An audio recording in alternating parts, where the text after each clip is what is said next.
Assalamualaikum warahmatullahi wabarakatuh. Apa kabar Anda semua? Kembali berjumpa dengan saya Hirsu Beno Arif dari Forum News Network.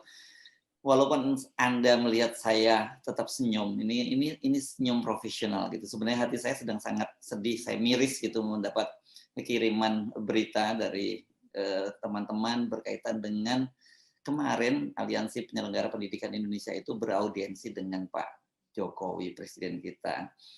Dan yang saya sungguh-sungguh terkejut gitu, karena ternyata Pak Jokowi itu mengaku tidak tahu kalau sekarang ini sedang ada rancangan undang-undang sistem pendidikan nasional, Sisdiknas yang baru gitu ya. Nah, saya itu jadi mikir lah, kalau presiden ini aja nggak tahu ada soal yang sangat serius loh ini soal pendidikan ini. Kok beliau nggak tahu? Jadi beliau tahunya apa ini kan? Jadi saya bingung ini. Tapi oke, mari kita supaya lebih enak kita dan kita memahami apa sih yang menjadi masalah dari Undang-Undang Sisdiknas yang baru. Susah banget ini ngomongnya. Sistem Pendidikan Nasional yang baru gitu aja deh. Saya ajak Anda ngobrol dengan seorang pemerhati pendidikan, aktivis pendidikan dari Fox Point Indonesia, Bung Indra Karismiaji. Mas Indra, apa kabar? Alhamdulillah, Mas Ersu, kabar Iya, baik. Semoga Mas Ersu juga demikian. iya, iya. Ini saya nggak salah kan ya baca beritanya ya, Mas Indra ya? Oh, itu confirm semua media mainstream juga meliput itu. Memang kemarin teman-teman dari Asosiasi Penyelenggara Pendidikan Indonesia, ada dari Muhammadiyah, dari NU, dari Katolik, dari Kristen, dari PGRI, beraudiensi pada Pak Presiden, bicara tentang kegalauan kami dalam proses penyusunan revisi Undang-Undang Sisdiknas ini yang menurut kami kacau balau, dipaksakan, dan kami semua takut akan muncul Undang-Undang Roro Jonggrang lagi, kan begitu. Tiba-tiba muncul, disahkannya tengah malam atau dini hari, kan gitu. Terus jawabannya sama, kalau tidak setuju, gugat saja ke MK, kan begitu. Kita menghadap ke Presiden, lebih kaget lagi jawaban Presiden kita. Beliau mengatakan, oh saya tidak tahu kalau sedang ada proses revisi Undang-Undang Sisdiknas. Lemes, Mas. Iya. Saya tadi juga sempat, benar saya tertegun ini, karena Anda yang ngirim saya dan saya terlambat untuk membacanya. Saya nggak mengikuti karena sepanjang hari lumayan sibuk. Tapi saya benar-benar, terus ini apa gitu, makanya saya bilang ini, saya mau ngomong apa kalau seperti ini.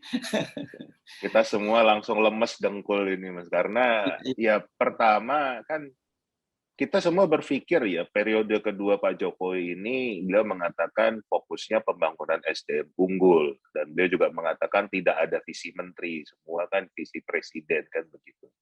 Nah terus kalau bicara undang-undang yang sangat mendukung proses pembangunan SDM unggul ini beliau tidak tahu, kan begitu.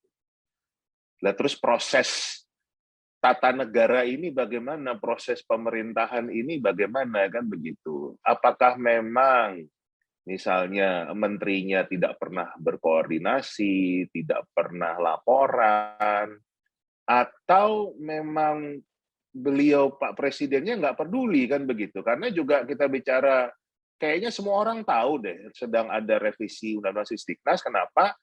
Kan di awal beberapa minggu yang lalu, sebulan yang lalu lah, semua rame karena madrasah itu oleh Mendikbud dikeluarkan dari Undang-Undang Sisdiknas. Itu kan rame semua, kan gitu. Tapi kalau beliau nggak tahu, nah ini kita bingung sebenarnya bagaimana ini.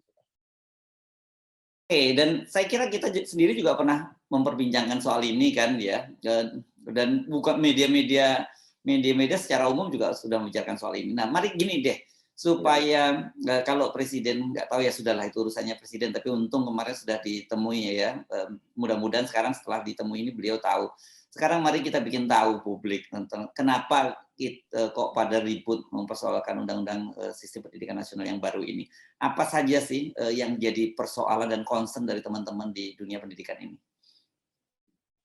Ya, yang pertama bicara pendidikan, kita terakhir juga sempat bahas kan, satu yang sangat penting dan memang kalau kami orang pendidikan sendiri, ini yang paling dibutuhkan oleh Indonesia. Supaya bagaimana bangsa ini cerdas, karena sudah sekian lama bangsa ini dibodohi terus kan.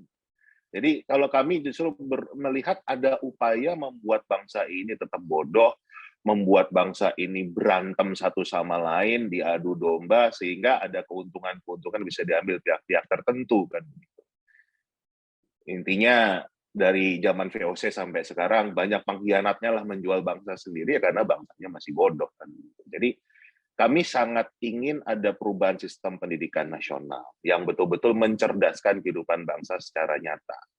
Nah, untuk ke sana itu kan harus dibuat yang benar kan begitu. Tapi Kemendikbud sekarang dalam proses pembuatannya itu betul-betul tidak melibatkan masyarakat, tidak melibatkan orang-orang pemangku kepentingan pendidikan ini kan begitu. Jadi pertama, sampai hari ini yang namanya draft RUU naskah akademik itu masih dirahasiakan. Jadi nggak boleh punya akses terhadap, bayangin ini urusan publik, tapi publik tidak boleh memberikan masukan, menganalisis, itu nggak boleh, kan begitu. Dan bahkan ada beberapa teman-teman dari asosiasi penyelenggara pendidikan, waktu itu pendidikan non-formal ya, homeschooler, itu mengirimkan surat secara resmi yang minta supaya draft ini diberikan, supaya mereka bisa menganalisis. Karena kebetulan mereka diundang sebagai peserta uji publik waktu itu. Bayangin, yang diundang uji publik aja nggak dapat akses kan, apalagi yang nggak kan. Jadi kita jadi serba lucu kan begitu. Nah, yang kagetnya itu jawaban dari Kemendikbud mengatakan draft ini adalah termasuk informasi publik yang dikecualikan dari publik, jadi dirahasiakan kan gitu. Nah, ternyata benar, sampai presiden pun dirahasiakan dari undang-undang ini kan. Oke. Oke.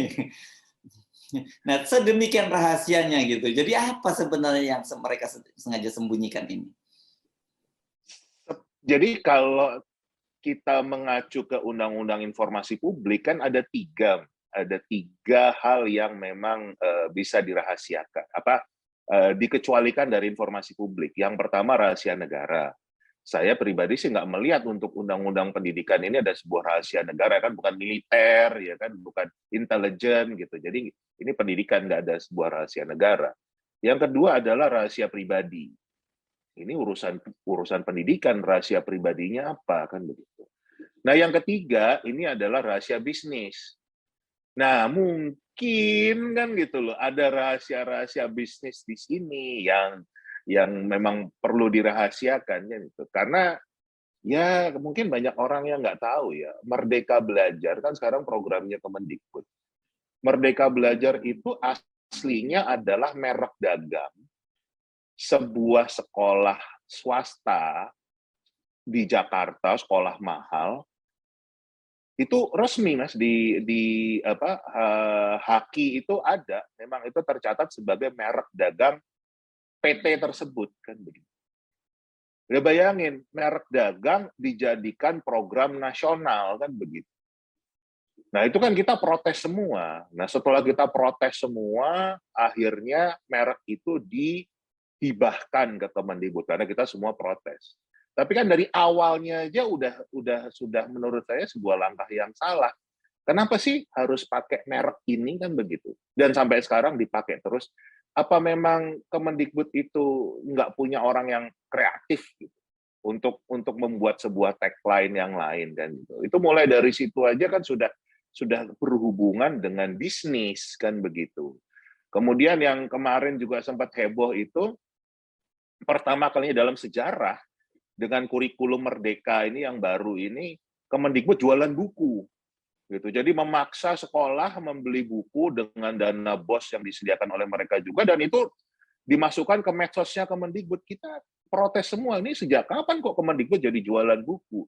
Jadi sepertinya hubungannya semua dengan proyek, dengan bisnis. Wah, ngeri Mas kalau pendidikan sudah Ini dikomersialisasikan ini begini. kita ingat kayak yang disebut turnkey project dari Cina gitu ya. Maunya ada proyek tapi duitnya dari gua, tapi lu belinya harus ke gua juga gitu ya. Tenaganya gua gitu Nah, ya. kan gitu. Nah, Oke. ya. Jadi mirip yang itulah ramai sekarang juga tentang sahamnya GoTo itu kan juga Ya, ya, ya, kalau ya. kita ngelihatnya Heeh, awalnya dari Kemendikbud ya heeh. kan beli beli kuota ke Mhm. Telkomsel, Telkomsel. Telkomsel Ya, invest ke Gojek ya kan. ya, ya, Ya ya. mirip lah kayaknya gitu. Ngeri, ngeri, ngeri, ngeri, ngeri. Oke. Ya. Tapi sebentar, sebelum sebelum kita lanjutin dulu kan kita supaya paham juga bahwa untuk proses sebuah undang-undang itu kan biasanya ada naskah akademiknya dulu, kemudian baru Ya. kemudian ada uji publik, ada dan itu melibatkan banyak stakeholder gitu di dalam pendidikan gitu, uji publik dan kemudian baru kemudian dibawa diajukan oleh pemerintah ke DPR gitu ya. Dan sekarang ini seperti apa tahapannya, Mbak? Dan sudah sampai di mana? Ya, harusnya kan begitu. Tapi ini tiba-tiba ada muncul naskah akademik, ada draft undang-undang yang mereka buat sendiri. Bahkan kemarin Prof. Azumardi Azra itu membuat tulisan di sebuah media massa yang mengatakan ini antara naskah akademik sama draft undang-undangnya nggak nyambung kan gitu loh. Jadi yang satunya ke kiri, yang satunya ke kanan. Terus gimana gitu? Jadi filosofi yang mau dibawa dalam pendidikan ini, dunia sistem pendidikan Indonesia itu seperti apa kan gitu. Itu pertama nggak nyambung kan begitu. Kemudian tadi proses diskusinya itu yang diundang itu hanya sebagian kecil secara daring dan kalau nggak salah yang diundang sekitar 40 organisasi antara 20 sampai 40 organisasi masing-masing cuma disuruh ngomong 5 menit, nah, dibatasin. Bayangin, ngomongin ratusan pasal, urusan yang sangat penting, itu aksesnya terbatas, dan hanya diberikan 5 menit. Nah ini kita protes semua kan begitu loh. Ini nggak bisa seperti ini, dan nggak bisa ngomongin pendidikan Indonesia, Mhm, cuman ada di Jakarta secara daring. mhm, Kita harus keliling, dan itu salah satu yang saya lakukan sekarang. Kita sedang berupaya, tentunya tanpa APBN nih Mas. Jadi mhm, dengan cara sendiri saya datang ke kampus-kampus, kemarin ke Jogja, ke mhm, Semarang, ini mau ke Surabaya, mau ke Makassar, Manado, dan itu keliling sampai Papua lah, mhm. bahas sistem pendidikan nasional ini. Nah itu yang sama sekali tidak ada keinginan Kemendikbud untuk melakukan itu sepertinya, dan ya kita mengkhawatirkan nanti gini, ini bahkan lucunya, sampai hari ini itu Undang-Undang Sisdiknas memang belum masuk prolegnas prioritas, Oke. tapi mau Mmm, disisipkan kan gitu. Jadi mhm, semua mengatakan mau disisipkan, tiba-tiba mau masuk gitu. Nah kita yang takutkan begitu masuk langsung jalan tol gitu. mhm. Tiba-tiba disahkan tanpa ada proses yang melibatkan publik, terus nanti jawabannya standar Mas, kalau tidak setuju gugat ke MK. Lebih Iya, kan iya. sekarang gugat MK yang sekarang kan lebih susah. Saya tahu itu Kem maksudnya. ke kemarin susah, sekarang lebih susah lagi kayaknya kan begitu. Iya, iya, iya, iya, iya, iya, iya. Oke, nggak usah diterusin yang itu ya. Oke, Kayaknya kan saya bilang iya. kayaknya kan gitu. Oke, kita balik ke anu ya, balik ke, berapa yang jadi persoalan buat teman-teman. Nah kalau toh, aksesnya terbatas, tapi teman-teman sudah akhirnya sekarang dapat ya draft-nya itu? Ya itu bocoran gitu loh. Bocoran? Jadi Oke. jadi itu bukan resmi. Saya sendiri dan teman-teman juga membuat situs Mmm, namanya mmm. kawalrusisdiknas.id. Iya, iya, Jadi begitu kita dapat bocoran, kita tampilkan ke sana karena kita ingin semua masyarakat tahu dulu iya. lagi ada pembahasan undang-undang masa depan bangsa. Kita nyebutnya gitu. Karena ini kan Iya, iya. pendidikan bicara masa depan bangsa kan gitu. Kita mau dibawa kemana, kita nanti seperti apa, kita masih jadi NKRI atau sudah terdisintegrasi nantinya, itu semua tergantung dari undang-undang ini kan begitu. Oke. Tapi ditutup-tutupi kan kita berusaha ini, dan silakan semua orang memberikan masukan, nanti kita bawa ke DPR. Ya, Itu yang oke. mau kita Jadi lakukan. catatan-catatan dari bocoran itu saja, itu seperti apa nih, Mas Indra? Wah, banyak yang aneh memang kan begitu ya, seperti itu yang sudah rame ya, madrasah itu keluar kan begitu dari Sisdiknas, jadi nggak diakui lah kan gitu, itu kan juga banyak protes. Kemudian ada mengatakan warga negara wajib ikut membiayai pendidikan. Nah, kan itu kan bertentangan dengan konstitusi. Konstitusi mengatakan setiap warga negara wajib ikut pendidikan dasar dan pemerintah wajib membiayainya. Nah, ini kan berarti arahnya akan komersialisasi lagi kan begitu. Nah, kemudian juga ada banyak sekali peraturan-peraturan undang-undang ini yang justru mengangkat proyek-proyeknya Kemendikbud sekarang kan gitu. Ada profil pelajar Pancasila, ada penggerak-penggerak ini, kurikulum baru, istilahnya semua dipakai di sana, yang ini lucu kan begitu. Jadi kan harusnya program pemerintah itu mengacu pada undang-undang yang ada. Nah, kalau yang sekarang undang-undang yang ada, yang mau dibikin untuk mengakomodir proyek-proyek pemerintah yang ada, kan udah kebalik-kebalik kan gitu. Harusnya program yang sekarang kan mengacu ke Undang-Undang Sisdiknas yang tahun 2003 nomor 20, tapi kebalik-balik. Jadi ya gimana kita mau mendidik anak-anak kita ya kalau proses tata negara ini dibuat sembarangan kan begitu. Itu yang kita kritisi lah kan. Oke. Yang lain yang serius lagi, jadi apa yang Anda catat juga selain madrasah, soal mengakomodasi proyek-proyek dan sebagainya itu? Kemudian juga ada satu hal yang sangat mendasar di situ, perubahannya adalah kalau di undang-undang yang lama itu dikatakan Menteri Pendidikan adalah penanggung jawab urusan pendidikan. Oke. Tapi yang baru ini draftnya adalah Menteri Pendidikan adalah penyelenggara urusan pendidikan kan begitu. Iya. Jadi udah nggak ada lagi yang tanggung jawab kan begitu. Jadi lebih kayak malah ya, dia jadinya ya. Ya, jadi event organizer aja aja. Jadi ya ini, dan tentunya masih banyak yang lain, banyak sekali misalnya untuk masyarakat adat itu tidak terakomodir, yang difabel tidak terakomodir kan begitu. Jadi minoritas ini banyak tidak terakomodir dalam undang-undang ini, belum lagi guru, dan ini kan juga satu hal lagi yang belum saya sampaikan tadi, Undang-Undang Sisdiknas yang baru ini adalah omnibus. Jadi meleburkan 3 undang-undang. Undang-Undang Sisdiknas, Undang-Undang Guru dan Dosen, Undang-Undang Dikti. Nah, ini kan betul-betul kita itu punya trauma kan dengan omnibus gitu. Jadi ya. Ini kita menakutkan hal yang sama dengan proses ini kan. Jadi ini 3 undang-undang yang besar kan begitu. Dipaksakan, terutama proses pembahasannya diam-diam, rahasia, sampai presiden aja nggak tahu kan begitu. Ada apa? Ini yang bab ini nanti kita bahas sendiri nih, soal presiden nggak tahu ini.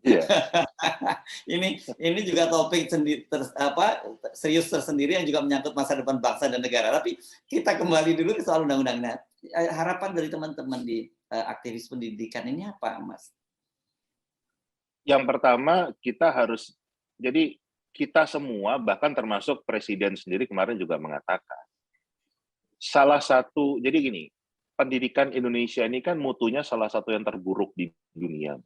Dan itu sudah dibiarkan 20 tahun. Itu kajian internasional mengatakan itu. Jadi ini bukan pendapat saya, pendapat saya. Tapi memang kajian internasional menunjukkan itu sudah 20 tahun lebih mutu pendidikan kita itu rendah.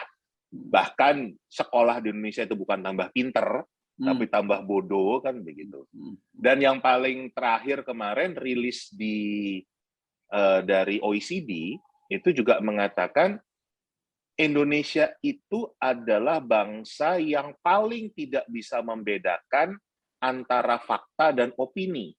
Nah, ini bahaya sekali. jadi nyambung kan, nyambung dengan bagaimana kita mudah sekali diadu domba, ya kan? Itu nyambung gitu karena kemampuan literasinya tadi ya soal literasi dan edukasi dan literasi lalu, kita ya. Semuanya ujungnya dari pendidikan kan gitu. Termasuk kalau sekarang radikul ini yang jadi jualan untuk mengatakan itu yang penting, itu sebetulnya bukan masalah radikalisasinya, tetapi edukasinya yang rendah, sehingga ya mudah dibawa ke kiri, mau dibawa ke kanan, suruh berantem, itu mudah. Jadi bayangin aja, kita itu nggak bisa membedakan antara opini dan fakta. Karena nggak mampu mencari referensi kan gitu. Iya. Karena nggak kemampuan literasinya rendah. Itu kan itu memang kondisi faktanya seperti itu. Dan untuk ke sana, kita ini kan juga anggaran pendidikannya besar, Mas. Iya. 550 triliun tiap tahun kan gitu. Nah, itu larinya kemana kan gitu. Nah, memang problemnya adalah kita nggak pernah punya blueprint. Kita nggak pernah punya cetak biru, grand design, yang saya selalu mengatakan, kalau mau bikin grand design atau peta jalan pendidikan, belajarlah dari Gojek, kan gitu saya bilang. Karena apa? Menteri Gojek. Iya. Nah, nggak tahu deh ini. Saya bilang, belajarlah dari Gojek. Karena kalau kita pakai aplikasi Gojek, itu jelas, Mas. Jemputnya di mana, diantar ke mana, ya kan? Waktunya berapa lama, biayanya berapa. Nah, sistem pendidikan kita tuh nggak stop sampai di situ aja kan ya. Yang maksud Anda yang Anda tiru dari Gojek itu stop sampai di situ saja, bukan soal yang lain ya. Bukan yang lainnya kan gitu. Ya. Nah, itu yang saya katakan. Nah, itu Presiden kemarin juga mengatakan, iya kita butuh peta jalan dulu, kan begitu. Karena kan jelas, yang mau dibangun apa, kan gitu. Nah, selama ini kan kita 550 triliun lari, kepake, bahkan Bu Sri Mulyani berkali-kali mengeluhkan ini. Tetapi masa mutu pendidikannya paling rendah di dunia, kan begitu. Nah, itu yang kita sampaikan sebelum membahas aturannya, buat dulu apa yang mau dibangun, kan begitu. Dan kita bicara tidak hanya Jakarta, tidak hanya kota-kota besar, tapi kita bicara 266.000 sekolah, 17.000 pulau, itu semua harus dibangun, kan begitu. Nah, itu yang kita sarankan sebelum membahas undang-undang, buatlah dulu peta jalan. Tapi sepertinya Kemendikbud tidak suka membuat peta jalan, karena kan kelihatan jadinya, kan begitu. Kalau apa yang harusnya dibangun tapi nggak dibangun kan jadi kelihatan kalau ada blueprint-nya. Ya misalnya kita bangun rumah lah, harusnya 3 tingkat tapi yang terbangun hanya 1, kan kelihatan. Harusnya bangun kamar mandi jadinya gudang, kan kelihatan. Tapi kalau sekarang nggak kelihatan. Nah, itu yang sepertinya tidak diinginkan ada peta jalan atau grand design itu. Itu, Mas. Nah, kalau ini terus berlanjut, itu apa yang terjadi dibayangkan, yang dikhawatirkan oleh teman-teman di aktivis pendidikan ini? Yang terjadi pertama kembali adalah uang rakyat yang sia-sia seperti sekarang. Uang rakyat yang sia-sia terpakai dan gitu dengan berbagai macam program ya seperti sekarang lah, sekolah penggerak, kurikulum, tiap ganti menteri ganti kurikulum, kan begitu. Itu semua adalah proyek. Tetapi lari dari amanat konstitusi. Uangnya habis, bangsanya nggak cerdas, kan begitu. Rugi 2 kali kita, kan. Nah, itu yang kita khawatirkan. Kita justru untuk membangun bangsa, ini kita butuh fondasi pendidikan yang kuat. Bahkan kemarin saya juga diundang ke Lemhanas. Di buku Lemhanas itu saja sudah jadi terbitan Lemhanas, ada kajian di Lemhanas, itu menunjukkan Indonesia ini adalah negara yang paling lambat pertumbuhan ekonominya. Jadi dari low income ke upper lower itu kita 40 tahun. Dibanding negara lain itu paling lama. Kemudian dari turun lagi.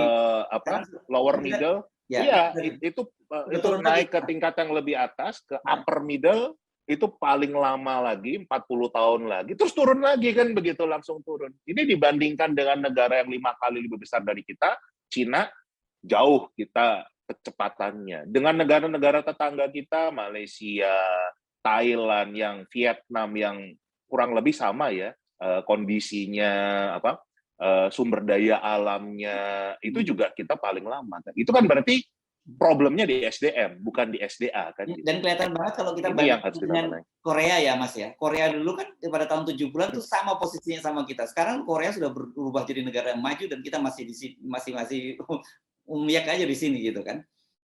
Nah, betul, dan itu ada kajiannya di Lemhanas sendiri ada kajian itu membandingkan oh ini berapa lama dan itu semua karena SDM. Tapi kan sayangnya tidak ada upaya secara nyata untuk mencerdaskan bangsa ini. Karena ya saya sering katakan, sepertinya ada kepentingan justru untuk membuat bangsa ini tetap bodoh, bangsa ini supaya bisa dibodohi, kan gitu. Jadi kita butuh kesadaran masyarakat untuk, ayo, kita mulai dari pendidikan, karena ini semuanya yang menjadi fondasi dari masa depan bangsa ini adalah kecerdasan pendidikan kita. Gitu. Ya. Nah, ketika kemarin ketemu sama Pak Jokowi, apa tuntutan atau bukan tuntutan, katakanlah rekomendasi dari teman-teman ini? Awalnya semua dari teman-teman Asosiasi Penyelenggara Pendidikan Indonesia ini minta supaya RUU Sisdiknas ini ditunda pembahasannya, kan gitu. Kenapa? Ya tahun depan itu sudah tahun politik kan. Jadi nggak mungkin tahun depan itu dibahas. Nah artinya kan hanya tahun ini Mas. Nah tahun ini kan tinggal 6 bulan lagi kan begitu. Sedangkan bahas undang-undang yang sangat penting ini setahun itu nggak cukup. Omnibus lagi ya kan gitu. Jadi kami semua khawatir kalau muncul lagi undang-undang Roro Jonggrang, undang-undang Bandung Bondowoso kan gitu. Jadi permintaan kami supaya menunda dulu, supaya betul-betul dikaji secara komprehensif dan bisa bahasnya dari Sabang sampai Merauke kan. Jadi seluruh Indonesia, tidak hanya di Jakarta saja. Itu yang pertama. Nah, ternyata kan kaget Pak Presiden nggak tahu ada ini. Yang kedua adalah teman-teman API dan Pak Presiden sepakat untuk ke sana kita butuh tadi peta jalan dulu, kita butuh grand design dulu, blueprint dulu. Yang mau kita bangun apa sih? Ya kan beliau fokus di infrastruktur, kan tahu bangun jalan tol harus ada cetak birunya kan, bangun airport harus ada cetak birunya. Tapi pembangunan manusia ini kan sampai sekarang nggak ada cetak birunya kan gitu. Bahkan definisi yang disebut SDM unggul itu seperti apa, kita nggak ada yang tahu. Apakah driver ojol itu standar dari SDM unggul atau yang seperti apa. Nah itu dua hal itu sih yang kemarin disampaikan, dan sepertinya, nah kita nggak tahu nih, sepertinya Presiden setuju kan begitu. Cuman kan kadang-kadang apa yang diucapkan dan apa yang diperbuat suka nggak sinkron. Kok jadi pesimis gitu? Jadi saya ingat ini, berarti sebenarnya kemarin bahasanya begini ini. Kita minta pada Pak Jokowi ojo ke susu gitu ya, segera disahkan ini undang-undang Sisdiknas ini. Ya. Dan kedua, tapi begitu Pak Jokowi bilang kaget, mestinya Pak Jokowi tahu dong ojo ya, ojo kagetan Pak Jokowi. Oke, Mas Indra, jadi sebenarnya ini ya, ini bolanya berarti sekarang di tangan Presiden dong ya, yang bisa dilakukan, atau ada setelah ini, atau ada upaya-upaya lain selain ketemu dengan Pak Presiden ini nantinya?